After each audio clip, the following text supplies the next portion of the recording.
It is my pleasure to present the first speaker of the day. This morning it is Dr. John Selmon, President of Muskegon Community College. Dr. Selmon serves as the 11th President of Muskegon Community College, a role he assumed on July 1, 2022. He completed his undergraduate studies at the University of Nebraska-Lincoln and earned his graduate degree from Eastern Michigan University. With a distinguished career spanning 2- and 4-year public and private institutions in Georgia and Michigan, Dr. Selmon has built a strong record of leadership in higher education.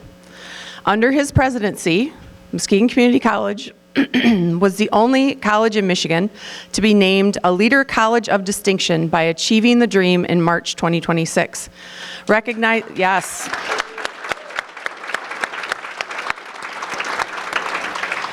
Recognizing its exceptional commitment to student success. In 2025, MCC also earned Lucian's High Impact Award for using data to drive innovation and improve student outcomes. This global competition included 40 colleges from 6 countries.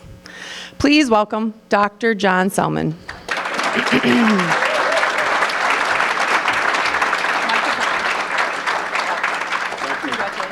Thank you.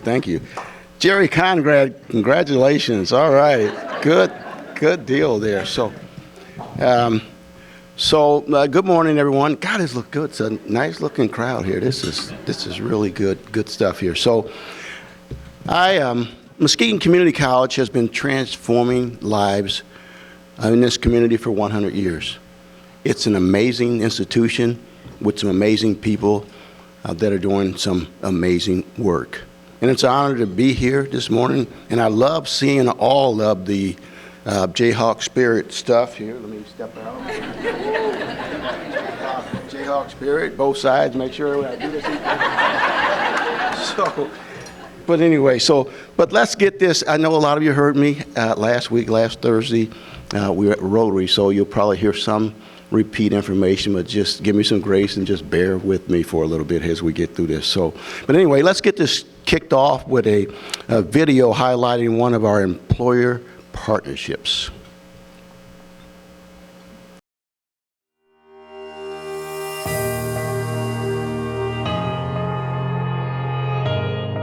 For a century, Muskegon Community College has stood as a cornerstone of educational opportunity, economic development, and cultural enrichment for the Lakeshore region. I'm MCC President John Selmon. What started as Muskegon Junior College has grown into a student-focused, highly regarded economic engine driving the community forward. MCC's success is our community's success. And we're proud the degree, certificate, and training programs MCC offers help local companies like Eagle Alloy and their employees thrive. My name is Jeff Cook. I'm Chief Sales and Marketing Officer here at Eagle Alloy, and I'm also co-president. Eagle Alloy is a steel foundry. We employ right around 200 people or so. We make castings for a lot of different industries. You name it, if there's a steel casting on it, we're generally involved. Well, Eagle Alloy started here in 1979.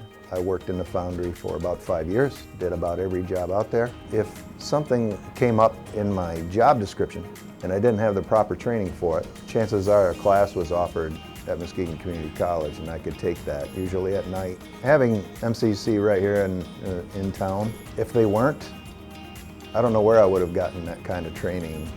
It just wouldn't have been practical to go out of town. It was just convenient to be able to go down there at night for a couple hours, a few days a week, and get the training that I needed. Plus, I met some really awesome people that work down there.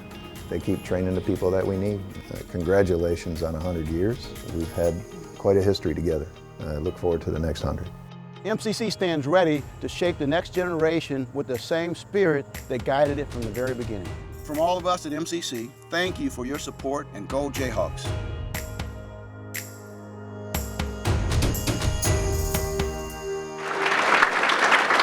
Boy, isn't that a great video showing the impact of the community college here. So I have one quick question for you, and it's on the screen. Let me make sure it's on the screen. All right, yep, it is on the screen. So if you have been involved, let me fix this, all right.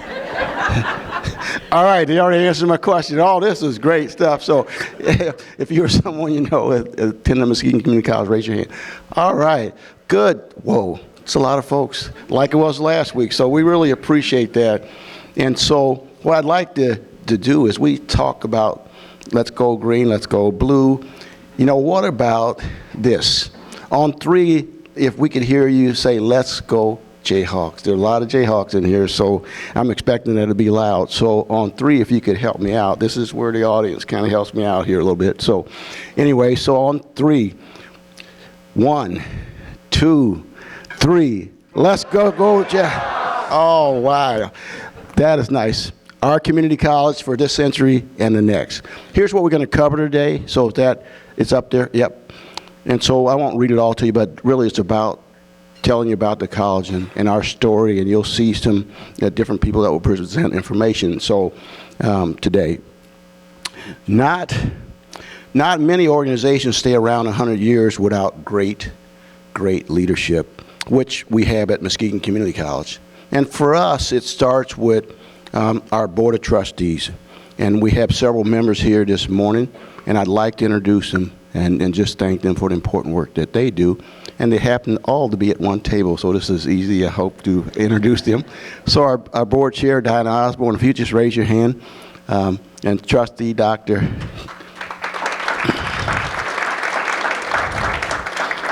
Trustee Dr. Don Crandall, raise your hand there.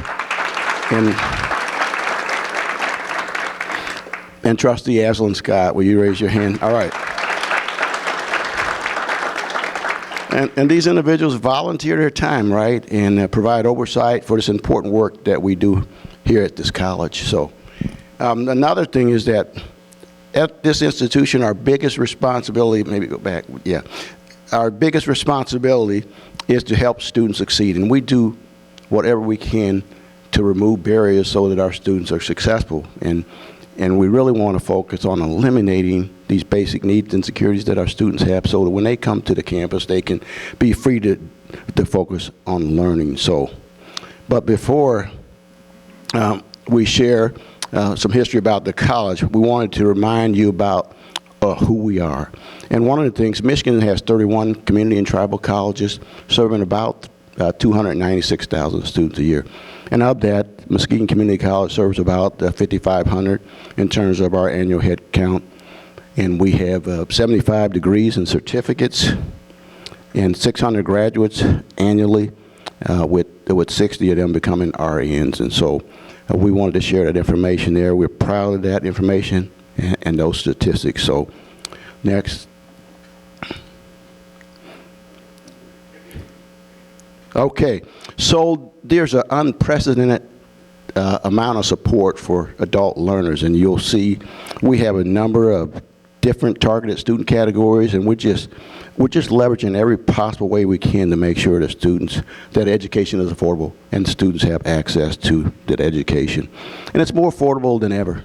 And as you look at the different financial options that are there on the screen for students to enroll and get tuition and fees covered at the community college. And so we just wanted to point that out. Next is, so this is the impact. This is a promise impact study that was done not too long ago about by the Michigan College Access Network. And if you look at the slides there, since the promise started through the state, this is the number of enrollments by college since its inception. And as you can look, Muskegon Community College is leading the way in terms of the promise program.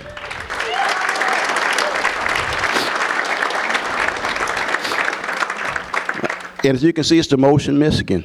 And so we're really proud of that. But this would not have been possible without the very first Muskegon Area Promise Gold Level funders. And you can see those off to the side there as well.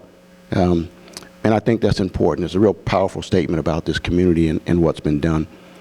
We'd also like to recognize the Muskegon Area Intermediate School District, Megan, Byard, Caraba, and all the other businesses and individuals who have invested in the Muskegon Area Promise. We are one of the best, if not the best, Promise program in the state. And a lot of that is attributed to Megan Byron Caraba. Megan, please say hello, Megan.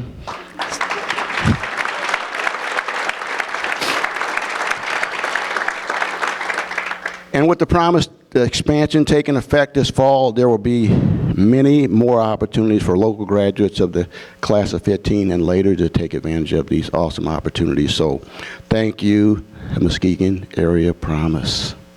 Right here at this table, is there another table, Promise table to accommodate? Okay, all right. Promise, thank you. So anyway, and if you're talking about economic impact, and this is probably our biggest contribution to this region. And it's been going on for 100 years. But as you can see, we do add value to this region, a $250 million impact. And that's significant, really significant. And MCC contributes to this local income, employment, and long-term community benefits. And so if you see that, the total impact, though, can also be expressed in jobs. As you see there, the 3,400 jobs. Glasses will help, but I'm going to not put them on right now. But anyway, but there's a significant impact for this college, and without the community college, this impact may not exist. But speaking of numbers, I'd like to take a moment to thank the 37 partners who assist our students in terms of basic needs and securities and other things. In fact, we won 2 recent awards for our outstanding work related to completion work related to these awards. I did mention, though, at the beginning that we had some amazing staff doing some amazing things, right? So you heard that. I want to go on record because some of the staff are here today, and I want to make sure they hear that. So March of 26, and we're the only community college in Michigan that would earn the Achieving the Dream Leader College of Distinction Award. And we're real proud of that. There's hundreds. Achieving the Dream is a national organization that works with community colleges on student success and completion type work. And so we're just really proud to be named, and we're the only one in Michigan out of the 31 community colleges to be named. And that's attributed to the outstanding work and the commitment of our staff. And so we're just really proud of that award there. And why don't you go back one second? Now, in terms of talent, right? We have some talent, but that group also is a good-looking group. So why don't we give them a round of applause for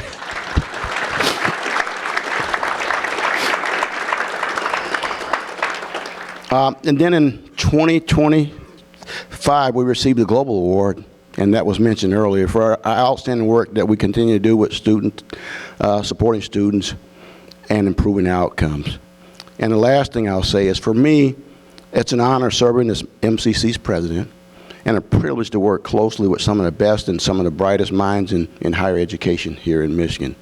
And so thank you all for allowing me a moment to brag about our wonderful institution and the important work that we do. So now I'm off the mic.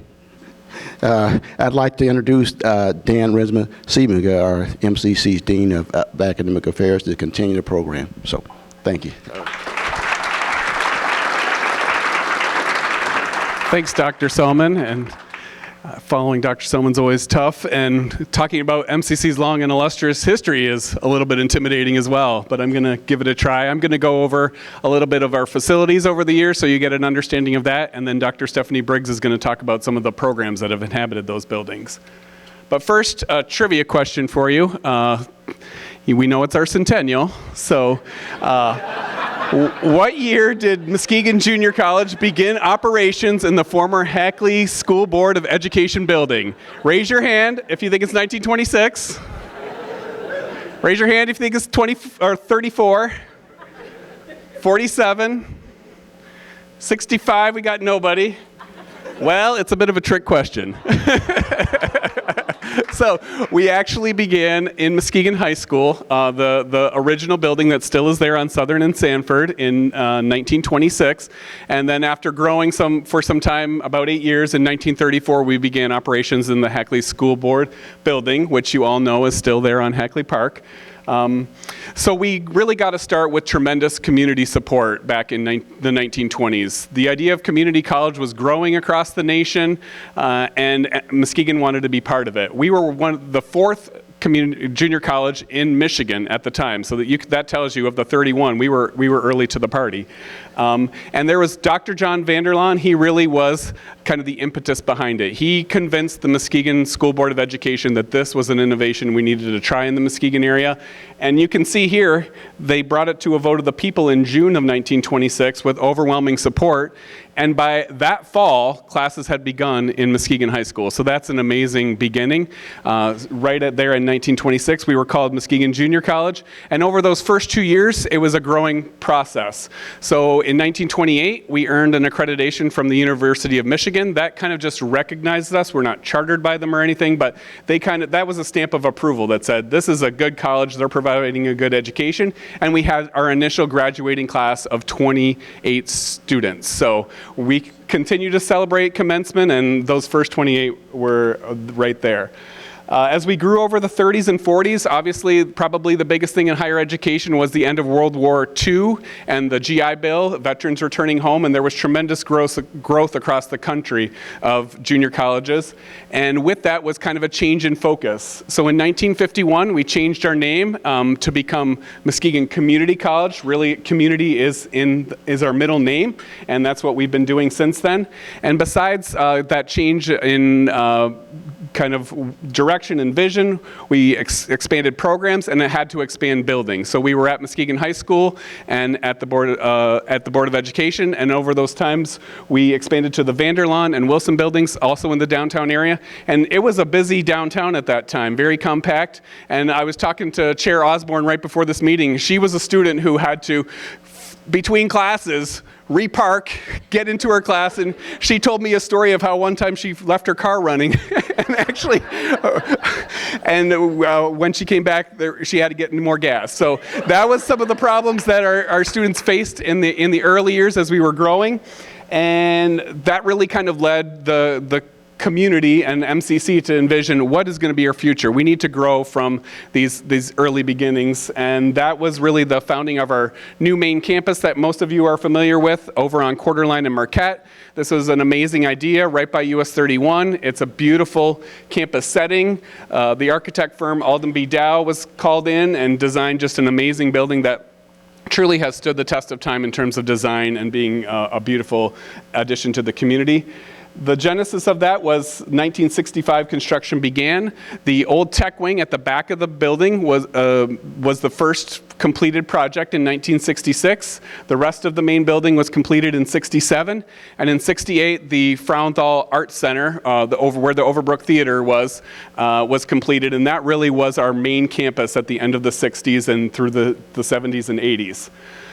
As we continued to grow, a real focus through the 80s and 90s was on bringing four-year partners to Muskegon to offer degrees locally. And we had great success with that, working with Ferris, Grand Valley, and Western. They cooperated with Muskegon Community College through their capital outlay process and ours to spend $10.4 million at that time on what is now we know lovingly as the Stevenson Center for Higher Education. And that's been an amazing addition. It provides a lot of the classrooms that we currently use, and it still allows for those four-year partnerships. They keep it changing, remote education has changed a lot, but we still are partnering with 4 years that you'll hear a little bit later. In 2006, the library was moved from Dr. Selmon's former office, where his office is now, at the back, one of the most difficult places to get a guest to in the college. That's where we have our board meetings and the president's office. That's where the library used to be. The library was moved right to the front there near the main building, thanks to the Meyer company. And after that, we really turned to how to modernize the main building that we had. It'd been around since the 1960s. If you've been in some of the classrooms, you would know that by the 2010s, it was needing some updating. When Dr. Dale Nesberry came to Muskegon, this was really one of his signature initiatives, was to initiate a facility plan.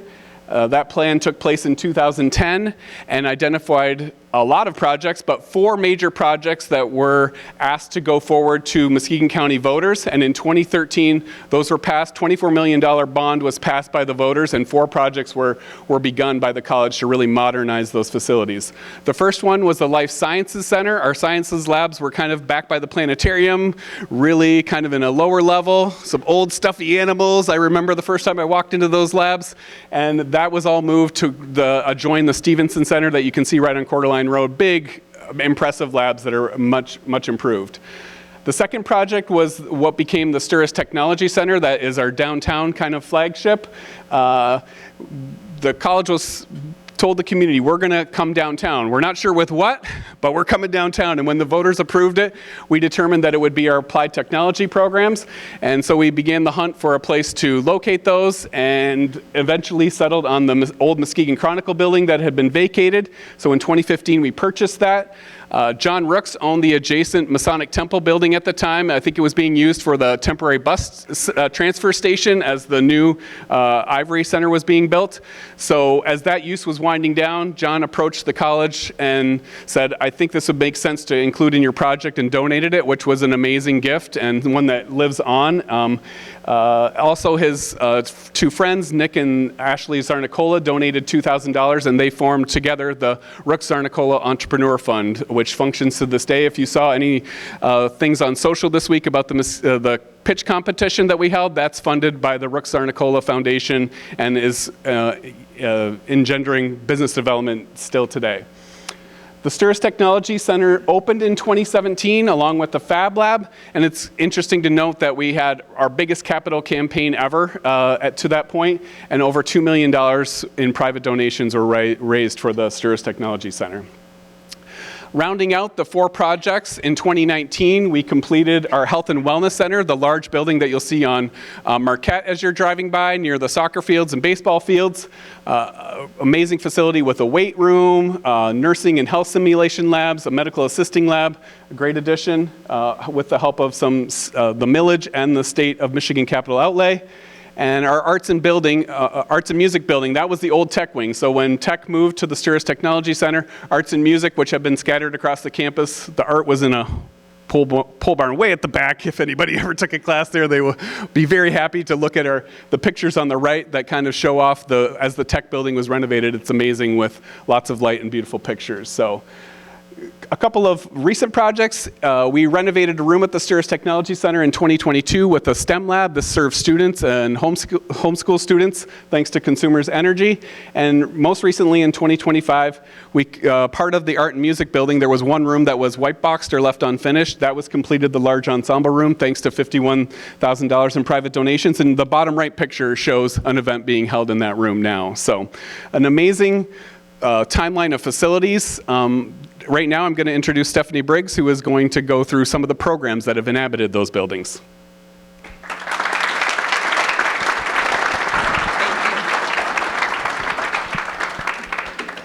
Thank you, Dan, for telling us about all the renovations that have happened on campus. So Dan gave you all the info. So if you have not been to campus, please come and check us out. It's a lot of cool things that's happening at MCC.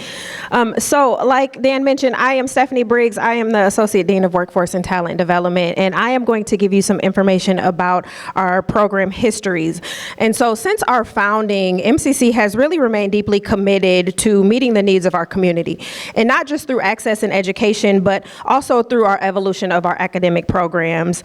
And our programs really reflect our commitment to preparing students both for careers and our continuing education. So let's take a look and go on a journey through the different academic programs and how we have evolved over the years. We are going to start with nursing. So in 1940, that is when our partnership happened with Hackley Hospital, and that is when students first started taking classes, what was known as Muskegon Junior College. And in 1961, our practical nurse program was created. And in 1979, the Board of Trustees came alongside of Hackley Hospital, and they created the Charles H. Hackley Center for Allied Health Education at MCC. And that is where where the career ladder for nursing was created. One thing that we really love to brag about, and there's lots of things that we can brag about at MCC, but one of the big things is our nursing program. And so in 1980, we had a complete nursing program, and it was at that point that we had 100% pass rate for the NCLEX exam. And up till date, till now, our students range between a 99 and 100% pass rate. So we are super excited for our students.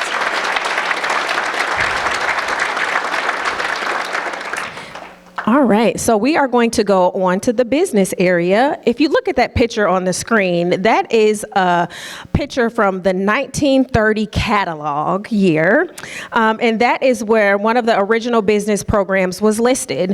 In 1950, the first terminal business program actually began at the college. Our next area is the computer information systems, or what we like to call CIS. And that is really, the offerings in that area really took off between 66 and 67. We fast forward today, CIS is really taking off again, anything surrounding information technology. And so some of those areas included secretarial, data processing, clerical, electronics. And so we are still booming in those areas today. Now, manufacturing technology, Dan showed you the old Chronicle building in his excerpts, and that's down at where we are now, and that's where I live and Dan lives too, on our work days. And so this is fun because the picture that's on the screen at the top right, that is a group of MCC students down at CWC, and they were going down to have a conversation with the owner at that time, the founder of CWC. I like to point that out because they're all in suit and ties going to meet the founder. If we took a group of students down there today, I don't think they'll be in suit and ties, right? So it just shows the evolution of how things have changed over time. I'm telling my son now, don't wear your Nike slides when it's raining outside. I have to tell him that stuff. And those kids were here with suit and ties. So we began downtown with engineering and industry students with the manufacturing technology area. By 1966, the new labs in the technology wing had opened, and by 1969, we had 827 technical students within 17 different areas. And out of that 827 students, 271 of those students were apprenticeship students. And so we are super proud of our apprenticeship program that we house at the college because we still have tons of apprenticeship students today. We honor and we value those relationships with our different manufacturing companies, and we appreciate them allowing us to do the education portion of the apprenticeships for their students. So we really appreciate everybody who gives MCC the opportunity to educate their students. Our next area is the science area. The picture up there I like to point out as well too, that is a biology class in 1936. And if you were to peek in one of our science labs today, they look nothing like that. I think they would be filled with laptops, with tablets, and everything that looks different than that picture. But from the 1930s catalog, you'll see some of the programs that were offered at that time. And our life sciences wing is one of the newer additions that Dan spoke about, which was renovated, and it looks really nice over there in that area now. Arts and music is another area that has really evolved. In 1926, the first play that was offered was Who Kissed Barbara? Shouts and Murmurs was a theater club that was there, and then Roof Raising was a fundraiser that was actually put on by the arts and music area, and it was a fundraiser for the college to raise money. And lastly, we are going to talk about athletics. I am a sports mom, so this is a cool slide for me to look at. Football, tennis, cross country, golf, basketball was some of the early sports that we offered. That picture dates back to 1927 that you see on your screen. Some of the newest sports that we now offer, women's wrestling and men's volleyball is now at the college. And MCC also holds some national championships, which is really cool. Cross country, men's wrestling, and women's softball.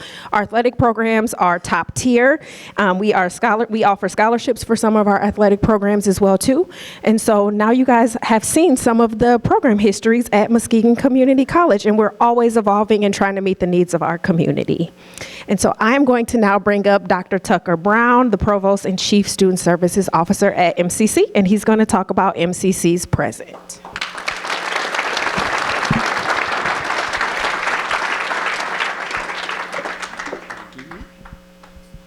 All right, thank you, Dr. Briggs. I know I got a pen up here. I just want to make a quick note to myself. Never follow Dr. Briggs in a public speaking venue again. All right, I'm all set now. All right, so I'm Tucker Brown. I'm the newest addition to the team here, so I'm just going to talk about a couple of the things that we have currently going on. There's really a ton that we have going on here, so this is just a very quick capture just to share some of the highlights. But before we get into that, since Dr. Briggs had mentioned sports, let's have a quick quiz. How many sports does Muskegon Community College have? How many of you think it's 17? Show of hands. 17? No takers. Remember, the last one was a trick, so.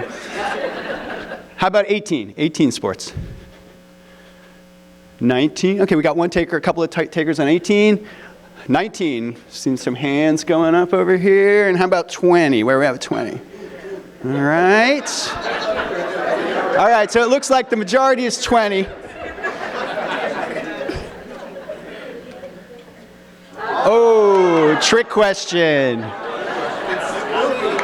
So we have 19, but there will be 20, and we do have our athletic director here, right? He's working hard at this, and he probably needs a cup of coffee, because you can see he's responsible for 19 varsity sports. But yes, we do have currently 19. By next year, I believe, we will have a 20th, which is men's volleyball. So we're really excited about that. And that is actually the most varsity sports in the state of Michigan among community colleges. So we're very proud of that. Our athletes are major contributors to our mission and everything we do, right? And we're really proud of them. They have tons of accomplishments. We don't have enough time to talk about all of those, but we have lots. So I just want to talk about a couple of things real quickly related to our present state, workforce development, some of the things we're doing. So you can see that we have lots of company relationships, over 300, right? Apprenticeships. This just past winter, we had 140 students and 38 companies participate in apprenticeship programs. We have 65 students participating in internships since May. We do custom trainings, sponsorships, and these things continue to expand. And the thing that we're really, really proud about with these things these are our hot jobs. So you have some lists on your tables if you're interested. You can see that we're placing students in hot jobs. We're paying attention to hot jobs here in the local region. And these are things that are high-paying, in-demand careers, right? Another piece of that, though, when we think about college and community colleges, we think very much about jobs, and the jobs is very important for our students, but these are not the only things, right? These jobs are really proxies for quality of life. So our students then end up in jobs that provide them good careers, health insurance, great neighborhoods to live in, and they're more likely to be healthy, live longer, and give back to their communities, right? So these things come full circle for us, so really important to us. And we can't think about any of the stuff that we're doing without the partnerships that we have, right? We're not doing any of these things alone. Many of you in the room are partnering with us, helping us get students to that next step, and without you, we can't do these things. So you can see some of just the highlights of some of our partners. You can see they're contributing in lots of ways: money, internships, oversight, all of those things, and we're really proud of our partners.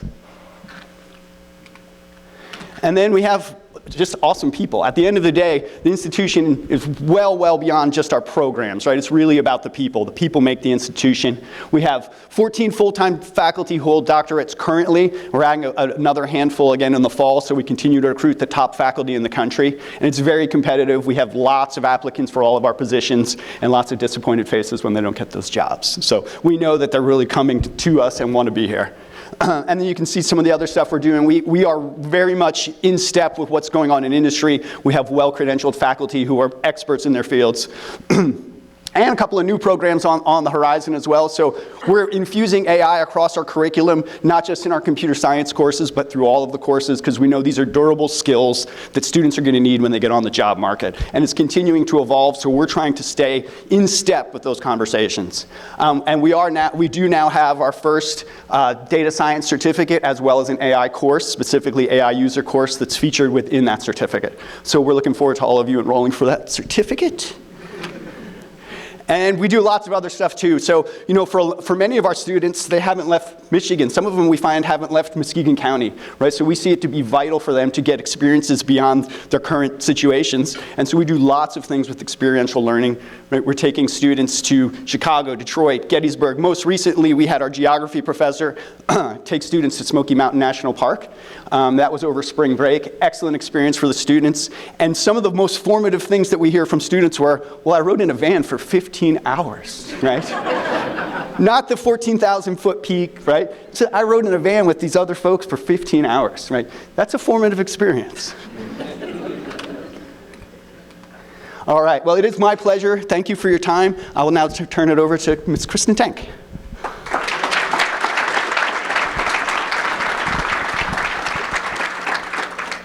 Thank you, Dr. Brown. We have another trivia question for all of you, so get ready. All right, where will MCC's May 13 commencement take place? How many of you think Trinity Health Arena? How many of you think Overbrook Theater? Hackley Park? Froenthal Theater? All right, the answer is Trinity Health Arena. All right. This is a place that barely fits all of the students and their excited families on commencement day. We want to invite all of you to join us. It's May 13th, and we want you to be there. It's always a tearjerker, too, so bring your Kleenex. So, moving into the next 100 years for Muskegon Community College, how are we going to get there? We're going to have to charter a path. And that brings us to our next strategic plan. We're working on our 26-29 strategic plan. And many of you have already been a part of it. You may not even know it. You were part of a focus group, or you completed an online survey. We had 500 online surveys completed by community members, students, staff, faculty, all of our stakeholders, and 1,500 individual comments were provided through that. And many of you have heard maybe about our strategic imperative is to advance excellence and outcomes for all MCC students and to prepare them for success after college. All of the research, all of the thought leadership, all of the higher education institutions are focusing more on what is the post-college experience look like? What are their jobs? What are their experiences? And we have actually 6 different areas of focus. And you can see them up here: workforce, transfer, completion, teaching and learning, access, and leadership and capacities. I know a few of you are looking at workforce, and you've got your workforce hat on. You're thinking about Workforce Pell. We're all excited about that. That's coming up. That will be effective in hopefully fall of 2026 or maybe 2027.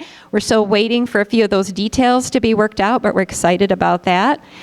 And all of this strategic plan work is based on our Aspen Institute, and those are the thought leaders and evidence-based research folks that know what we should be focusing on. Next, I want to talk about our facilities plan. In order to be ready for the next 100 years, Muskegon Community College needs to think about our facilities. And we had a Tower Pinkster complete a study, and one of the things they said was, wow, you guys, you have taken such great care of your 60-year-old HVAC system, but guess what? At the end of the day, your HVAC system is still 60 years old. So we will continue to be good stewards of our dollars and looking forward to our facilities. It's something that we need to do to position ourselves for the next 100 years and to protect the benefits of having a local education possibility. So we will continue to pursue grants at the federal and state levels. We will work with our foundation. We will look for local tax support, tuition, and fees to fund our efforts. But we have reached a point where we need some upgrades. Also, I do want to touch on our future is going to include continuing to transform lives of every age. We have wonderful K-12 partners, and any day if you come to campus during the school year, you're likely to run in to a group of elementary students, a group of middle school students, or a group of high school students. We have Global Awareness Program, we have manufacturing days, we have Discover Manufacturing Days, and we have lots of custom days. We work closely with the Muskegon Area Intermediate School District, and right now, of course, we are partnering with Muskegon Public Schools with their Innovation Academy. So our future will continue to be full of that collaboration. We also want to talk a little bit about our 4-year partners. Some are located on campus, and some are we're just working on that ease to transfer. I want to let you know my own personal experience. My son attended Muskegon Community College for a year and a half. Then he went on to University of Michigan and completed his degree right on time. Most of his credits transferred. The only ones that didn't were his HPER classes, which were his favorite classes at community college, health and physical recreation and education. We are the #1 transfer on school. I like to call it transfer on instead of transfer out, because our students are going to those 4-year universities. And in Michigan, we're #1 for them being successful in their next steps. So we're super excited about that. And you can see all of our other partners on there. Also, I do want to talk about our future with our we call them adult students. That's anybody who is over 21, over 25 years old. We are super excited about the Promise expansion that is coming to us. Our graduates, after the class of 2015 and beyond, will be welcomed back to Muskegon Community College and Baker College with open arms. We are excited to have that expansion happen because it fills a void for our 21 to 25-year-olds, and now they can get that free tuition right here in Muskegon County.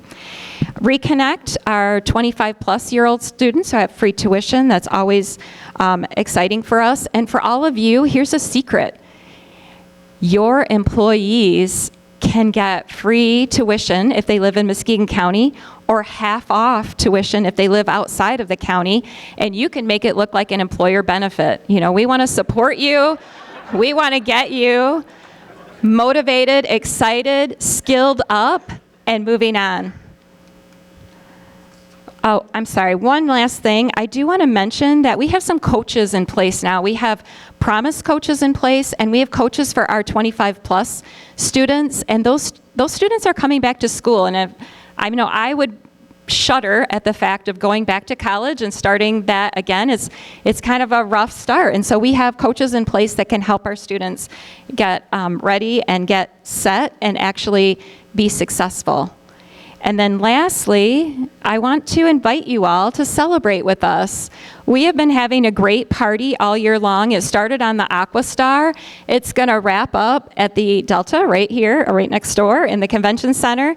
And we are going to have lots of dancing, a live band, and some inspiring stories. And of course, a $100 ticket will get you an opportunity to win $10,000. So we want you to be part of that. What's it?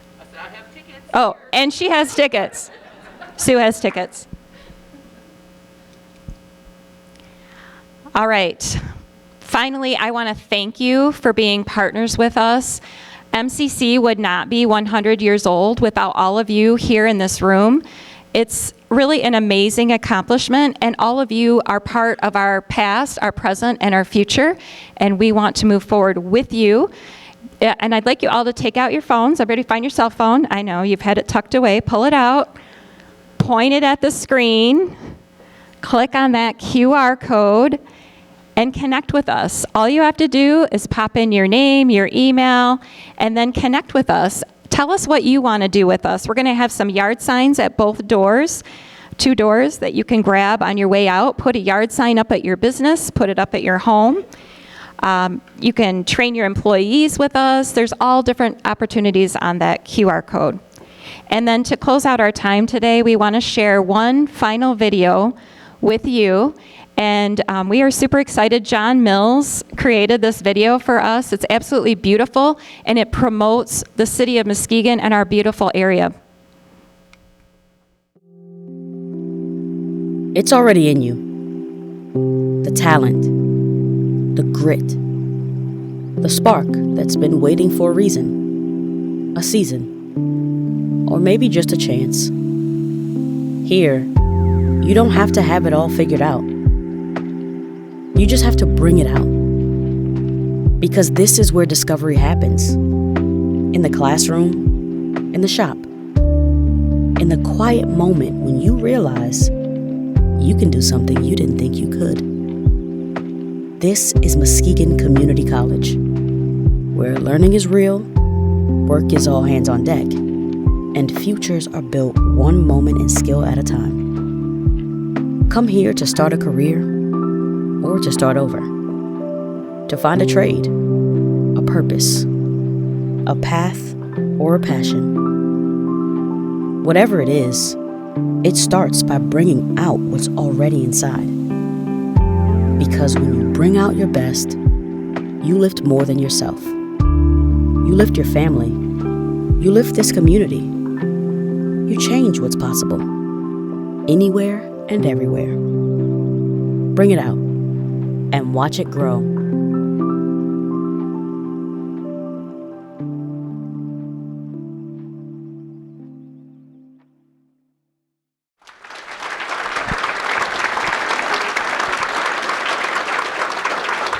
Thank you. And one last shameless plug. We're going to paint the town blue and gold next Friday with United Way Day of Caring. Join us. Good morning, everyone. My name is Lyndon Peterson. I'm the Director of Events for your Muskegon Lakeshore Chamber. I can't imagine a better way to close out our first portion of the Business for Breakfast series than with the centennial of Muskegon Community College. So thank you for being here and keeping everything on time. That was amazing. Very good job.